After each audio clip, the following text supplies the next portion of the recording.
નમસ્કાર દર્શક મિત્રો, ધ લોકસત્તા શોમાં આપનું સ્વાગત છે। લાંબા સમયથી ચાલી રહેલા દુષ્કાળના સતત 5 વર્ષ અને અભૂતપૂર્વ ગરમીના મોજા પછી ઈરાન આજે એક ગંભીર જળ સંકટના આરે ઊભું છે, જેને નિષ્ણાંતો હવે માત્ર કટોકટી નહીં પરંતુ પાણીની નાદારી ગણાવે છે। એવી સ્થિતિ જ્યાં થયેલું નુકસાન હવે સંપૂર્ણપણે ઉલટાવી શકાય તેમ નથી। દેશની રાજધાની તહેરાન, જ્યાં લગભગ 1 કરોડ લોકો વસે છે, તે ખાસ કરીને જોખમમાં છે, કારણ કે તેના પીવાના પાણીનો મુખ્ય સ્ત્રોત અમીર કબીર ડેમ સુકાઈ જવાની નજીક છે।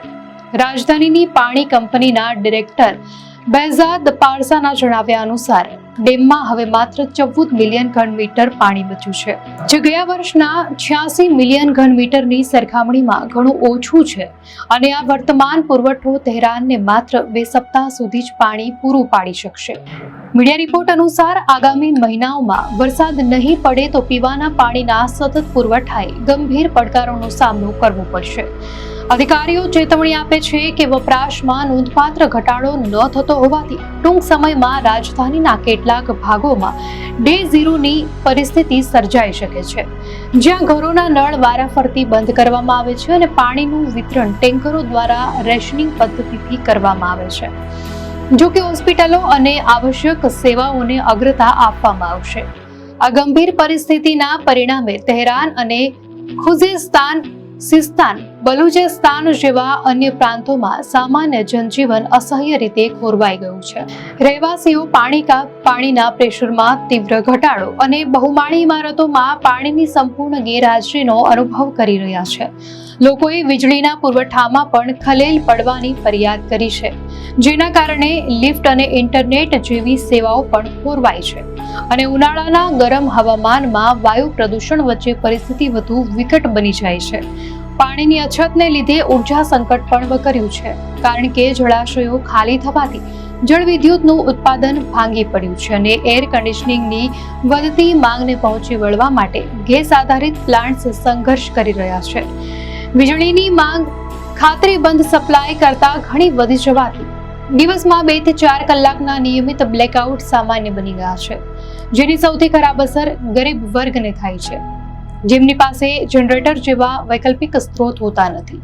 યુનાઇટેડ નેશન્સ યુનિવર્સિટીના પ્રોફેસર કાવે મદની ભારપૂર્વક જણાવે છે કે આબોહવા પરિવર્તન કરતાં પણ વધુ દાયકાઓથી ચાલી આવતું ગેરવહીવટ અને કુદરત દ્વારા પૂરા પાડવામાં આવતા પાણી કરતાં વધુ પાણીનો વપરાશ આ સંકટનું મૂળ કારણ છે। ઈરાનના લગભગ 90% પાણીનો ઉપયોગ બિનકાર્યક્ષમ સિંચાઈ દ્વારા ખેતી માટે કરવામાં આવે છે, જેમાં શુષ્ક પ્રદેશોમાં ચોખા જેવા પાણીની વધુ જરૂરિયાતવાળા પાકો ઉગાડવામાં આવે છે। વળી તહેરાનમાં લગભગ 22% ટ્રીટેડ પાણી પાઇપલાઇનમાં લીકેજને કારણે બગડે છે।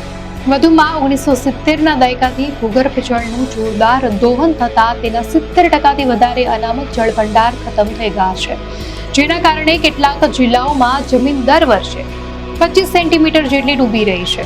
આ ગંભીર પરિસ્થિતિ સામે ખુઝેસ્તાન અને સિસ્તાન, બલુચિસ્તાન સહિતના અનેક પ્રાંતોમાં વિરોધ પ્રદર્શનો પણ ફાટી નીકળ્યા છે, જ્યાં પ્રદર્શનકર્તાઓ પાણી, વીજળી અને જીવન મૂળભૂત અધિકાર હોવાના સૂત્રોચ્ચાર કરી રહ્યા છે। કુવાઓ અને નહેરો સુકાઈ જવાથી પર્યાવરણ સંબંધી સ્થળાંતર પણ ઝડપી બન્યું છે, જેના કારણે ગ્રામીણ પરિવારો વધુ સારી સુવિધાઓની શોધમાં તહેરાન તરફ જઈ રહ્યા છે, જે ભવિષ્યમાં વધતી જતી અસ્થિરતાને વેગ આપી શકે છે। રાષ્ટ્રપ્રમુખ મસૂદ પેઝેશ્કિયાને નાગરિકોને પાણીના વપરાશમાં ઓછામાં ઓછા 20% ઘટાડાની વિનંતી કરી છે, અને ઉર્જા મંત્રીએ પીવાનું પાણી પૂરું પાડવું તે અગ્રતા હોવાનું જણાવ્યું છે। જોકે નિષ્ણાંતો માને છે કે માત્ર વપરાશ ઘટાડવો પૂરતો નથી, ઉકેલો ઉપલબ્ધ છે, જેમ કે રિયુઝ, ટપક સિંચાઈ અને વિતરણ પ્રણાલીમાં સુધારણા, પરંતુ આંતરરાષ્ટ્રીય પ્રતિબંધો, અમલદારશાહી અને ઓછા રોકાણને કારણે આ મહત્વાકાંક્ષી લક્ષ્યો હાંસલ થઈ શકતા નથી। પ્રોફેસર મદની ચેતવણી આપે છે કે ઈરાને તેની પાણીની નાદારી આખરે સ્વીકારવી જ પડશે, અને વિકાસના અલગ મોડેલને ભંડોળ પૂરું પાડવું પડશે, નહીં તો પતન ટાળવાની સંભાવના ઓછી થશે। અંતે યુએનસીસીડીના ડેનિયલ સ્ટેકાઈએ જણાવ્યું હતું કે ઈરાનની પરિસ્થિતિ એક કડવી ચેતવણી છે કે વિશ્વ હવે માનવસર્જિત દુષ્કાળના યુગમાં પ્રવેશી રહ્યું છે, અને આ સંકટ પશ્ચિમ એશિયાના અન્ય દેશો માટે પણ એક ગંભીર સંકેત છે। આ સંકટના મુખ્ય પડકારોમાં સૌપ્રથમ તો પાણીનો અસંતુલિત વપરાશ છે, જ્યાં દેશના લગભગ 90% પાણીનો ઉપયોગ અત્યંત બિનકાર્યક્ષમ રીતે ખેતીમાં થાય છે. આમાં શુષ્ક પ્રદેશોમાં ચોખા અને શેરડી જેવા પાણીની વધુ જરૂરિયાતવાળા પાકોની ખેતીનો સમાવેશ થાય છે, જે પાણીના સંસાધનો પર અસહ્ય બોજ વધારે છે.